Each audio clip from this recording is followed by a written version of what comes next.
Oh hey YouTubers, D-Doc here again. Well, happy Halloween to everybody. It's Saturday afternoon here in central western Iowa, and temperature's back up. It's a nice afternoon. Thought I'd get out here in the backyard and do a little bit of repairs on my Snapper Riding Lawnmower. What has happened, let's see if we can get you a better shot here. What has happened is my starter rewind unit,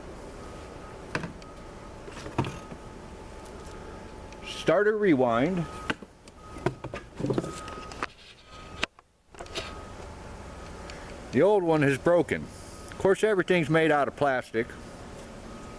And I went to start it up last time I tried to use it, and as you know on these things, you pull the cord and these little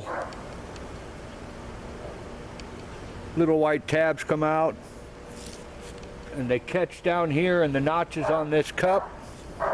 As you pull the cord, it spins it around and starts it up. Well, since everything's made out of plastic, these white teeth here, and the force of me pulling and being a man, and you know, just being a man, pulled the whole thing up, pulled it off, kind of wears out the little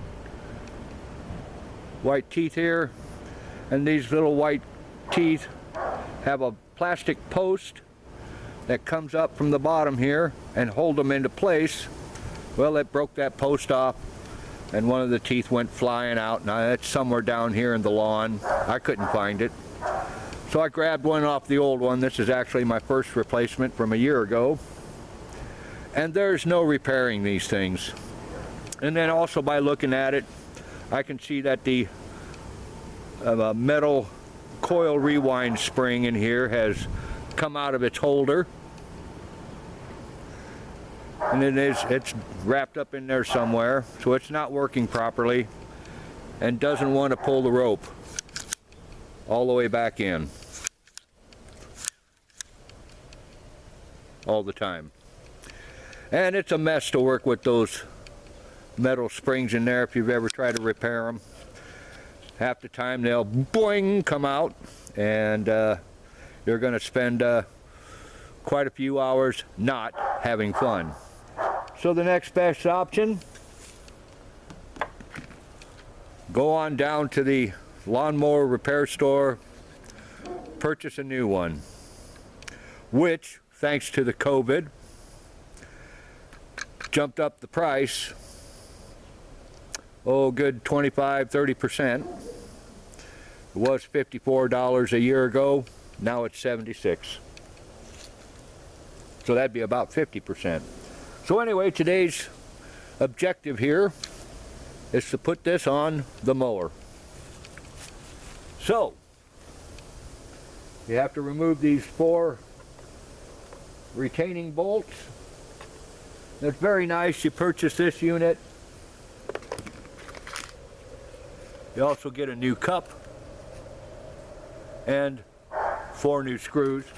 I'm just going to file those in the garage. These are all good. So I'll get these 4 bolts off of here, being very careful not to drop them down in the engine. You can probably hear my neighbor's dogs behind me across the alley. I talked to them a few minutes ago and told them I was going to do the video, and if they wanted to do some cameo appearances of barking in the background, they sure could.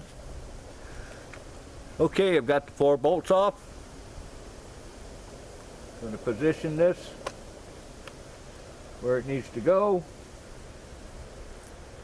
and we're going to reinstall those bolts. And by we, I mean me. So I'll get them started. As you know the rule, start them all before you tighten them.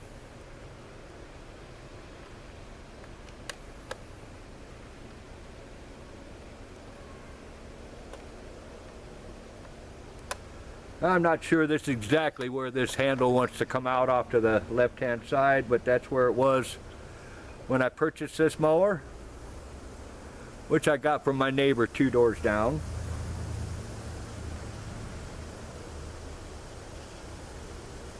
All right, I've got all 4 of them started. Going to pull out my handy dandy midget ratchet with an 8mm. Thank God it's not a 10mm socket, because you know what happens to them. They disappear. And I'm going to tighten these down.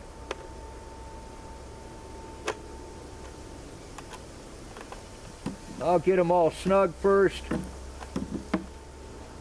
Then we'll come back and I'll come back and put a nice little tighten down on them.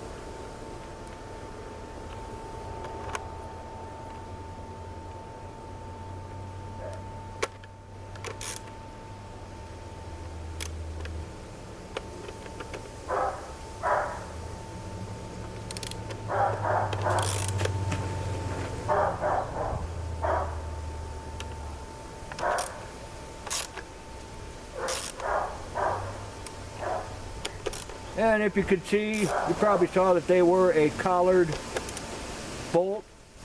So I'm going to go ahead and tighten them down to where that collar meets the nut. And there we have it. Whoop, get that 8mm socket off of there. And I'll just go ahead and put that back in the socket holder so I don't lose it, because it may be related to the 10mm. Well, there we go, folks. That unit is installed. I'm going to try to pull start it a little bit later. That'll be for another cold start video. But for now, that's the end of the installation of the starter rewind unit. Thanks for watching and commenting.